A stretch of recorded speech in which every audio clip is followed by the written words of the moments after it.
দেশি মুরগির ঝাল ঝাল পাতলা ঝোল, সেটা কার না পছন্দ বলেন? আমরা কম বেশি দেশি মুরগি খুবই পছন্দ করি।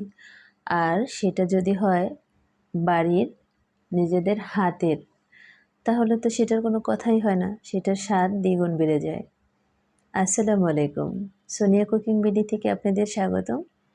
আশা করি কাছে দূরে যেখানে সবাই আছেন অনেক ভালো আছেন। আমরা আলহামদুলিল্লাহ অনেক ভালো আছি।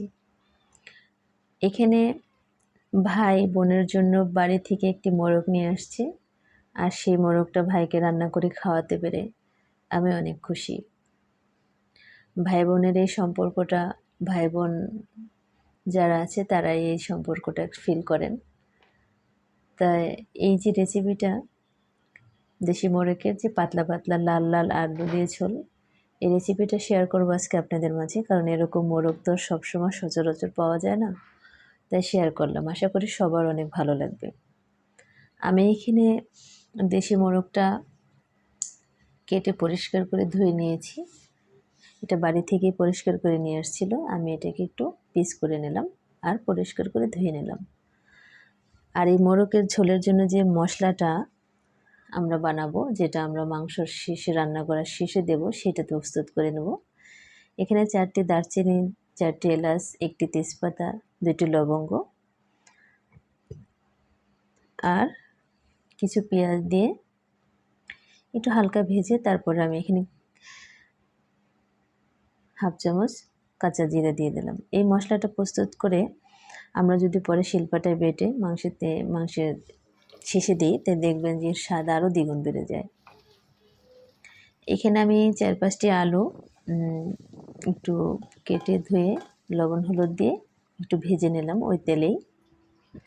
তারপরে তেলের উপরে আর একটু তেল দিলাম। আমি মোট 1 কাপ তেল ব্যবহার করেছি।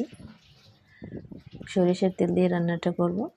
এখানে হাফ কাপের একটু বেশি পেঁয়াজ দিয়ে দিলাম। 1 কাপ পেঁয়াজ ব্যবহার করেছি এখানে আমি, বাটা বা কাটা সব কিছু মিলিয়ে। আমি এখানে বাটা মশলা দিয়ে দেবো 2 চামচ আদা বাটা আর 2 চামচ রসুন বাটা, 1 চামচ পেঁয়াজ বাটা দিয়ে মশলাটাকে আমি কাঁচা গন্ধ দূর করা পর্যন্ত ভেজে নেব। মশলাটাকে ভালো করে কষিয়ে আমি তারপরে এখানে শুকনো উপকরণ দিয়ে দেবো। 1.5 চামচ পরিমাণ শুকনো লঙ্কা গুঁড়া, 1 চামচ হালকা ভাজা জিরা গুঁড়া, 1 চামচ ধনিয়া গুঁড়া, 1 চামচ হলুদের গুঁড়া আর এখানে 1 চামচ পরিমাণ লবণ দিয়ে মশলাটাকে ভালো করে কষিয়ে নেব। তারপরে লবণ লাগলে আমরা পরে আবার দেব। মশলাটাকে ভালো করে আমরা এখানে কষিয়ে একটু পানি দিয়ে কষিয়ে নেব, যেহেতু শুকনো মশলা, যাতে পুড়ে না যায়। এই মশলাটা কষানো রান্নার মেন উপকরণ, আমি সবসময় এটা বলি। এখানে আমি মশলা কষানোর ভিতর হাফ চামচের থেকে একটু কম চিনি দিয়ে দিলাম। এটা কিন্তু মশলাকে মানে তরকারি যে আমাদের ঝোলটা কিন্তু মিষ্টি করবে না, কিন্তু ঝাঁঝালো একটা গন্ধ দূর করবে। এটা আমার খুব পছন্দ এভাবে রান্না করতে। আপনারা চাইলে এটা দিতে পারেন বা কেউ চাইলে স্কিপও করতে পারেন। আমি এখানে মাংসটা দিয়ে দিলাম, দিয়ে ভালো করে নেড়ে চেড়ে হালকা একটু পানি দিয়ে মাংসটাকে ভালো করে কষিয়ে নেব। এবং এই কষানোটা যত ভালো করে হবে, তার মধ্যে তেল ঝাল লবণ সব মাংসের মধ্যে ঢুকবে। আমি এখানে ঢাকনা দিয়ে মাংসটাকে ভালো করে কষিয়ে নেব। মাঝে মাঝে নেড়ে মাংসটাকে আমরা কষিয়ে নিলাম। আবার একটু ঢাকনা দিয়ে কিছুক্ষণ কষাবো।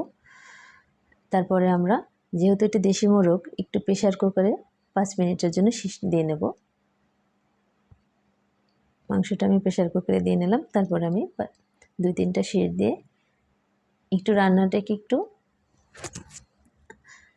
এগিয়ে নিলাম, যাতে আমাদের কি হয়, গ্যাসটা একটু কম পড়ে। আমি এখানে গরম পানির ঝোল দিয়ে দিলাম। মাংসটাকে নামিয়ে প্রেশার কুকার থেকে ঝোলের পানি দিয়ে আবার একটু ঢাকনা দিয়ে কিছুক্ষণ রান্না করে নেব। মানে 80% সিদ্ধ হয়ে গেছে আমার, আর 20% সিদ্ধ করলে রান্নাটা হয়ে যাবে।